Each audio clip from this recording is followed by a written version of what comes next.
Pastrimi i rregullt i oxhaqeve është një proces thelbësor për sigurinë e çdo familjeje që përdor ngrohjen me dru në stinën e dimrit. Së fundmi në Korçë janë shënuar disa raste zjarresh në oxhaqe, ndaj nga shërbimi i Zerfikës vjet theksi në pastrimin e tyre të paktën një herë në vit, më së miri para fillimit të sezonit të ftohtë. Të bëjnë pastrimin e oxhaqeve nga bloza e krijuar prej disa viteve, pasi kur merr zjarë o gjaku. Kjo blozë çliron një nxehtësi shumë më të madhe se një lendë drusore që dihet, e cila bëhet shkas për kalimin e zjarrit në tavan. Kalemas shton se këto raste zjarresh fatmirësisht kanë qenë pa pasoja. Në qytetin e Korçës kemi patur disa raste o gjak në banesa 1 deri në 2 kate, banesa private shumë rrallë, në banesa kolektive bëhet fjalë për pallate 4, 5 apo 6 katësh. Këto janë kapur në kohë, nuk u ka pasur deme,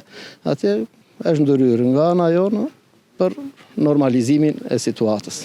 Investimi në mirëmbajtje është shumë më i vogël se sa pasojat nga një zjarr aksidental që vjen si rezultat i neglizhencës.